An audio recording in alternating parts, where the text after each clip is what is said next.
Bienvenue sur Calais dans la roue, la communauté où on discute et analyse le cyclisme sur route. Aujourd'hui, on se retrouve pour parler de Cofidis, quatrième équipe française du classement UCI. Et on commence direct avec un chiffre qui fait mal, très mal même. Seulement 5 petites victoires pour la formation nordiste en 2024, le deuxième pire total de sa riche histoire commencée en 1997. 4 coureurs se sont imposés, dont 2 belles victoires en World Tour. Mais ça ne suffit pas à sauver le bilan. Regardons les performances de l'équipe sur les monuments. Sur San Remo, Axel Zingl est le leader, sur un parcours qui devrait convenir à ses qualités, mais il déçoit et n'arrive que dans un lointain 3ème groupe pour la 41e place. Dans une équipe limitée sur les classiques du Nord, le Belge Piet Alejart ne fait pas de miracle et termine 57 aux Flandres et 35 à Roubaix.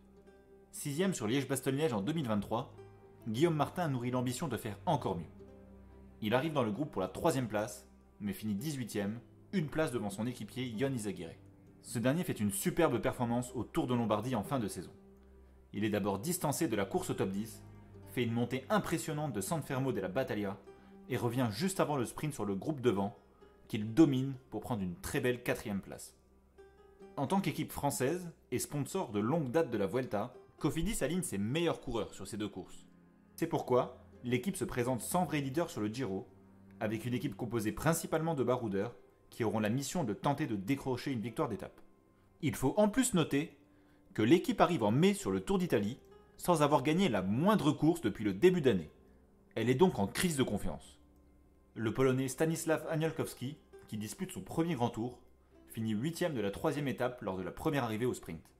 Il rentrera 4 autres fois dans le top 10 sur ce Giro, dépassant nettement les attentes. Lors de la 5ème étape, un groupe de 4 coureurs s'échappe à 75 km de l'arrivée. Le groupe ne compte jamais plus d'1 minute 30 d'avance sur le peloton, et on ne donne pas cher de sa peau. Parmi eux, on retrouve le français Benjamin Thomas de la Cofidis. Le quatuor a la chance d'avoir un vent de dos sur la route de Lucca, ce qui lui permet de garder une petite avance sur le peloton pour se jouer la victoire. Quand l'italien Pietro Bonne attaque à 800 mètres de la ligne, Paleni donne tout ce qu'il a pour revenir. Valgren et Thomas, qui étaient restés dans les roues, vont se jouer la victoire au sprint. Le Danois lance à 200 mètres, mais il est remonté sur la fin par Thomas.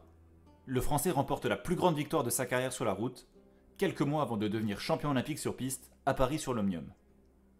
Ce succès en Italie est une véritable délivrance pour Cofidis, qui ne pouvait pas espérer mieux pour briser cette série noire. Sur la montagneuse 10ème étape, le vétéran allemand Simon Geschke est dans la bonne échappée et termine 6ème au sommet. Sur la 13ème étape, Aniolkowski fait un sprint de folie au milieu des références mondiales et finit 2ème sur les talents de Milan et Merlier, ce dernier étant finalement rétrogradé pour sprint illégal. Toujours aussi combatif, Geschke s'accroche lors des étapes de montagne et finit 14ème au général, ce qui ponctue positivement un Giro très réussi pour la formation française.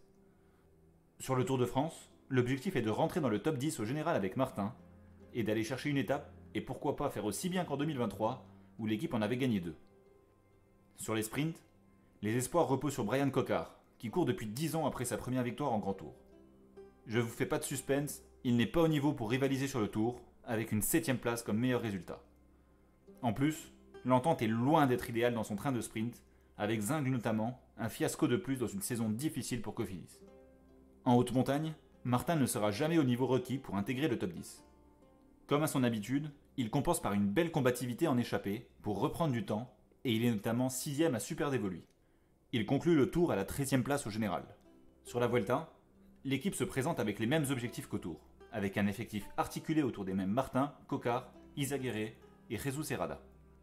Avec un plateau de sprinteurs bien moins fourni qu'en France, Coquard espère remporter une étape. Il prend la 4ème place lors du 5e jour de course, et ça restera son meilleur résultat de la Vuelta, puisqu'il est contraint à l'abandon 3 jours plus tard. Lors de la 11e étape, Martin, qui est déjà loin au général, et Izagirre sont dans le groupe de 14 meilleurs coureurs de l'échappée qui se disputent la victoire. Izagirre termine 7ème au sprint. Au lac de Covadonga, Izagirre prend la 5ème place au sommet de cette étape remportée par Soler. 2 jours plus tard, il est à nouveau dans la bonne échappée et termine 6ème au sprint. Guillaume Martin conclut cette Vuelta à la 15ème place. En tant que membre du World Tour, Cofidis a accès à toutes les plus belles courses du calendrier, mais pas nécessairement l'effectif pour s'illustrer tout au long de l'année. Sur les courses d'un jour, l'équipe compte plusieurs belles places d'honneur. Axel Mario est 6ème sur la Cadel Evans Race pour ouvrir la saison, et Izagirre est 5e du Grand Prix de Montréal pour la conclure. Entre-temps, Zingl et Stefano Oldani sont tous les deux dans le top 10 à Hambourg sur la Bemmer Sea Classics. Sur les courses à étapes du top niveau, Cofidis obtient un unique top 10 grâce à Izagirre chez lui au Pays Basque. Coquard gagne sa seule course de l'année au Tour de Suisse, sa deuxième étape au niveau World Tour en carrière. Sur le calendrier continental, Cofidis fait de bons résultats en France, principalement grâce à Zingl, vainqueur aux Boucles de l'Aune ou 3e du général des Boucles de la Mayenne. Le sprinter belge, Milan Frétine, gagne une étape sur les 4 jours de Dunkerque et termine 6e du général. La Cofidis conclut l'année à la 20e place, avant-dernière des équipes World Tour et en chute de 5 places par rapport à 2023. Axel Zingl est le meilleur coureur de l'équipe cette année et se classe 55e au niveau mondial.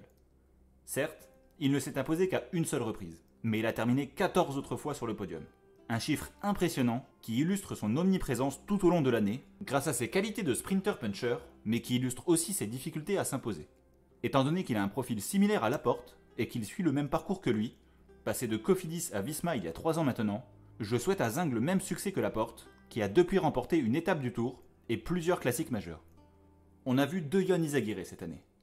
Invisible jusqu'en septembre, à l'exception de sa 4e place au Grand Prix Miguel Indurain et de son top 10 au Pays Basque début avril, il a ensuite été rayonnant à partir de la Vuelta, où on l'a vu 3 fois dans la bonne échappée, même s'il n'a pas réussi à s'imposer.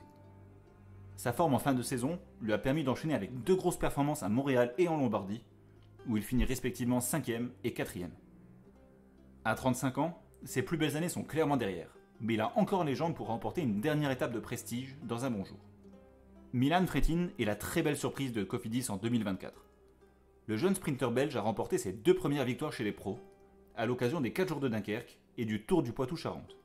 Il s'est aussi montré performant tout au long de l'année sur les courses d'un jour, avec 10 top 10. La prochaine étape de sa progression sera de s'imposer au niveau World Tour.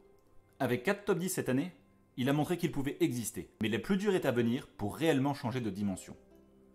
Pour finir, Guillaume Martin, qui a connu sa moins bonne saison depuis 2018. Certes, au niveau continental, il a terminé dans les 6 premiers de 4 courses d'un jour sur le sol français. Mais au plus haut niveau, et là où il est attendu, ses top 15 sur le Tour de France et le Tour d'Espagne sont ses résultats les plus significatifs. Il a toujours été un coureur régulier, dont j'aime le comportement combatif, mais qui gagne peu. À 31 ans, et alors qu'il entre dans la 2e phase de sa carrière, j'espère qu'il réussira enfin à gagner une grande étape en World Tour dans les années qui viennent. Qui sont les révélations de la saison 2024 chez Cofidis ? La réponse la plus évidente est Stanislav Aniolkowski. Arrivé sur la pointe des pieds durant l'hiver, en provenance de l'équipe continentale Human Powered Health, le Polonais a dépassé les attentes.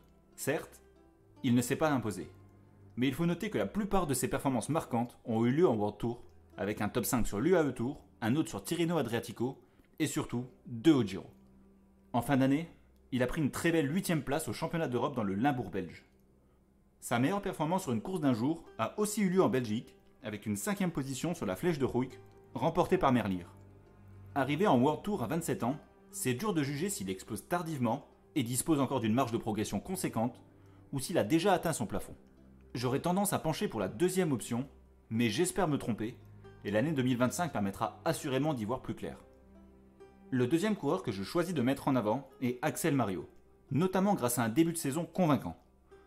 Sur le Tour Down Under, il fait une belle performance à Willunga Hill et est 10e du classement général à la veille de l'arrivée. Malheureusement, il explose lors de la dernière étape et finit seulement 39e. Cela n'affecte cependant pas sa forme et une semaine plus tard, il prend la 6e place sur la Cadel Evans Race, son meilleur résultat de l'année en World Tour qui plus est. Il est 10e de la classique Loire-Atlantique, avant de se montrer très discret le reste de la saison. Son seul autre résultat significatif est également une 10e place sur la classique d'Ordosia. Son profil de puncher sans grande pointe de vitesse est assez commun dans le peloton. Et je serais curieux de voir s'il peut passer un cap pour devenir un coureur qui compte vraiment dans les années à venir.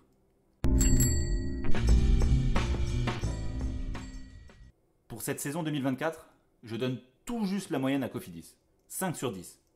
La victoire de Thomas au Giro est sans doute le moment fort de la saison. Et Zingl, Frétine ou Aniolkowski sont de vraies satisfactions, mais c'est à peu près tout. Les leaders attendus, comme Izagirre, Martin ou Coquard, ont sous-performé. Concernant ce dernier, j'ai du mal à comprendre l'obstination de l'équipe à le traiter comme un sprinter de premier plan.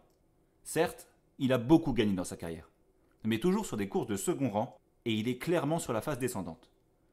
Je pense que l'équipe a davantage à gagner en se montrant plus offensive, en prenant part aux échappées même sur les étapes de plaine, plutôt que de mettre plusieurs coureurs à rouler pour favoriser un sprint massif dans lesquels ses chances de victoire sont quasi nulles au plus haut niveau. Je pense même que Coquard pourrait en bénéficier en sprintant plus libéré sans avoir tout le poids de l'équipe sur ses épaules. J'attends votre avis dans les commentaires.